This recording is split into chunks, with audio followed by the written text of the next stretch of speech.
Unit 2. Vietnam and ASEAN.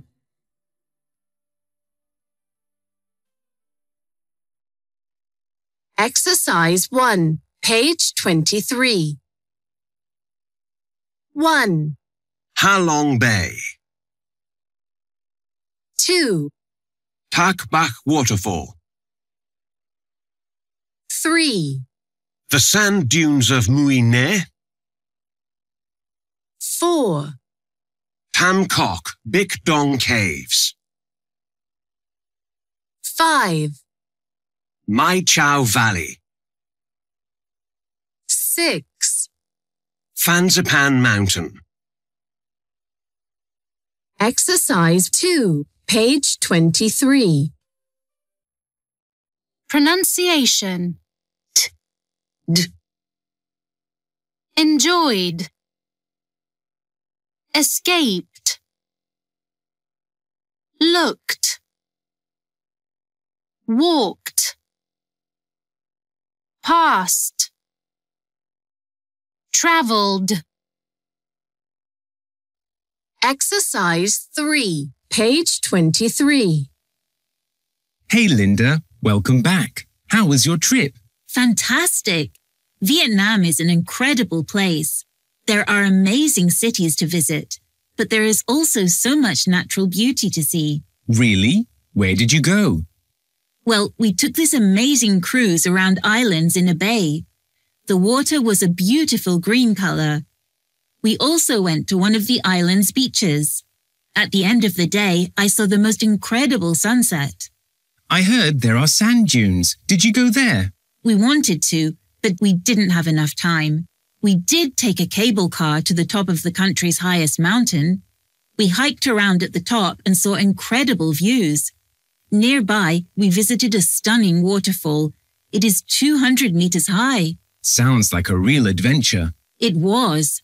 The highlight of the trip, though, was exploring an amazing green valley by bicycle. We stayed in a traditional village in the valley. We ate local food and learned all about the culture. It was truly magical. Let me show you my pictures. Sure, I can't wait to see them.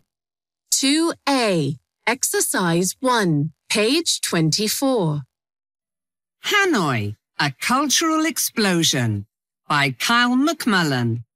Hello, fellow travellers. I just got back from a culture-packed day tour of Hanoi. City Break was our tour company and showed us so much of what Hanoi has to offer. Our first stop was one of the most popular tourist attractions in Hanoi, the Temple of Literature, which was Vietnam's first national university.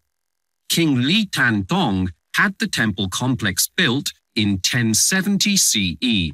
I really enjoyed walking around the traditional Vietnamese architecture, beautiful gardens and lakes.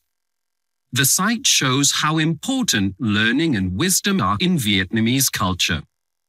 The whole temple complex was a great history lesson.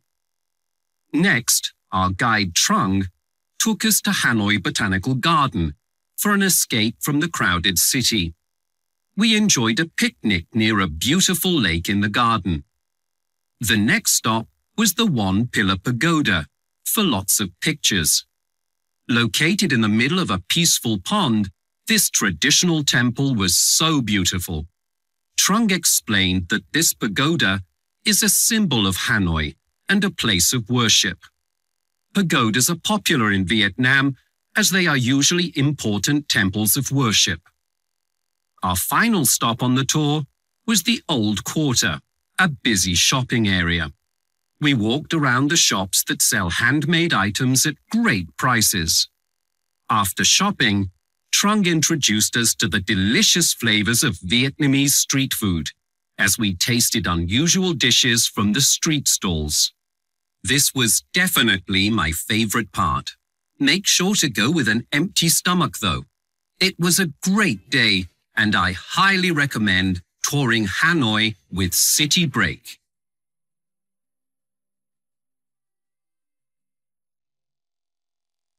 Exercise 4, page 25. 1. The imperial citadel of Danglong. 2, The tomb of Min Maung. 3, Chin Mo Pagoda. 4, Ho Nagar Cham Towers. 5, The Independence Palace. 6, The Notre Dame Cathedral of Saigon.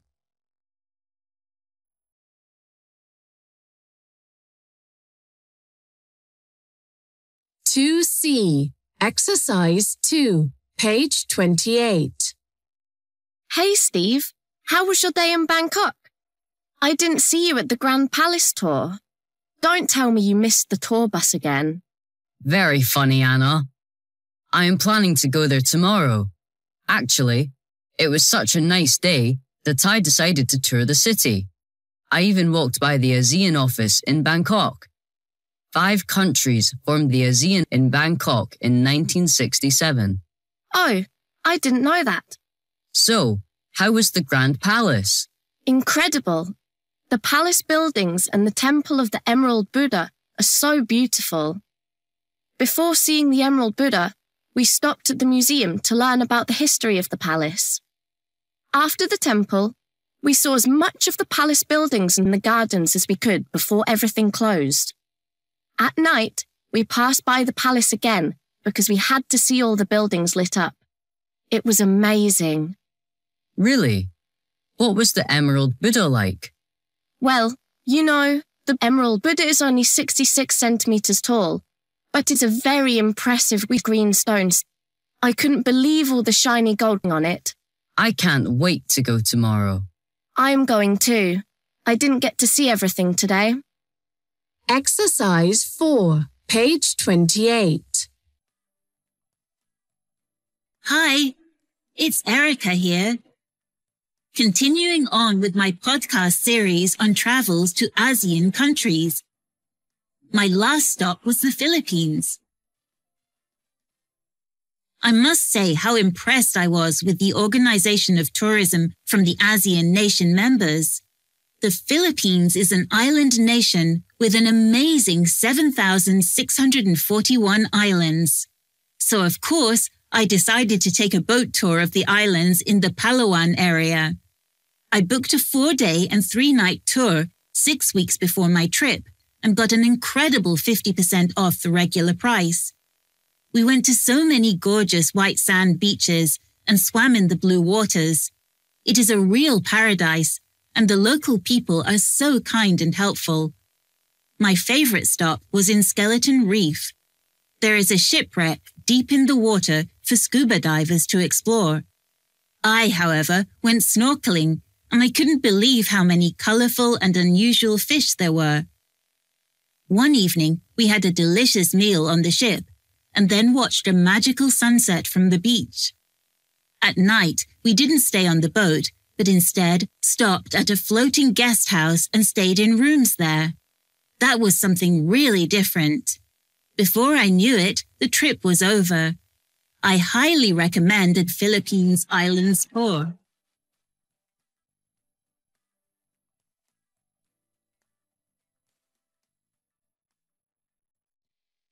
Two D, Exercise 1, page 29. 1, Narrow street. 2, Historical building. 3, Traditional restaurant. 4, Modern shop. 5, Crowded beach. 6, Picturesque village. Exercise 3A, page 29. Hi, Chloe. You're back. How was your trip to Singapore? Great, Martin. You can't imagine what an amazing time I had. Really? What did you do? Well, on the first day, we went to the famous Orchard Road. Oh, what was it like? It was amazing. We went shopping in the modern shops and then tried some local dishes at a traditional restaurant. Sounds fun. Did you go to the gardens by the bay? Yes. Do you want to see some pictures? Sure. Exercise 5, page 29. Pronunciation, sentence stress, and rhythm. 1, It was a great idea to explore the museum. 2, I didn't want to tour the palace. Culture Corner A. Exercise 2B, page 31. Etiquette tips in Vietnam. Are you thinking about taking a trip to Vietnam? Before you go, it's a good idea to learn about some social behavior when you meet with the local people. Take a look at these important tips. Greeting people. Vietnamese people are very polite and enjoy meeting new people. When you greet a Vietnamese person, you can use a handshake or bow your head slightly or just smile. Learning to say xin chào, hello, or come on, thank you in Vietnamese is a good start. Being a good guest. When you visit a family, bring a gift like a cake, fruit or flowers, but never bring anything in the color black. When you enter the house, take off your shoes and leave them outside the door. Make sure to greet the older members of the family first. Wait for the family to show you where to sit because the elderly usually sit first. It is rude to refuse food or drinks, so accept it to show your politeness. Eating food. Mealtime is very important in Vietnamese culture.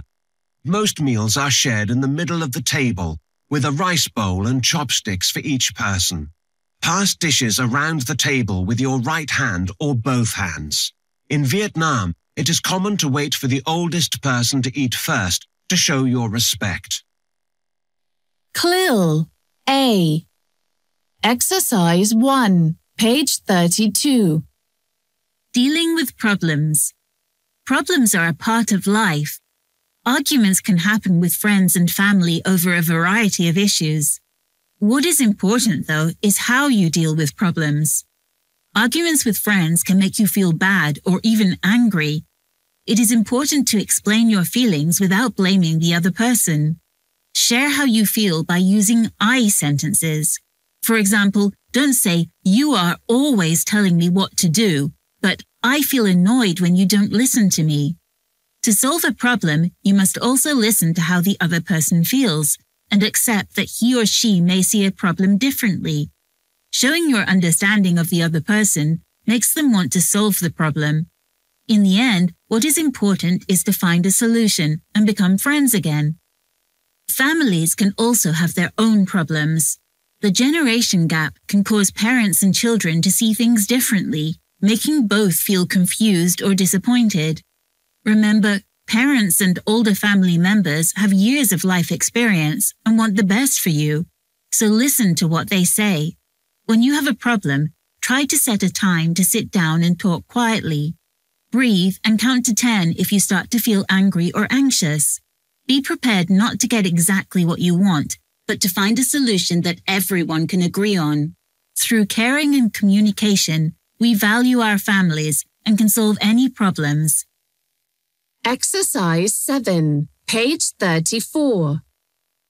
I just don't know what to do. What's wrong, Megan? It's my mum and dad, Colin. We had an argument. Really? But you have such a good relationship with your parents.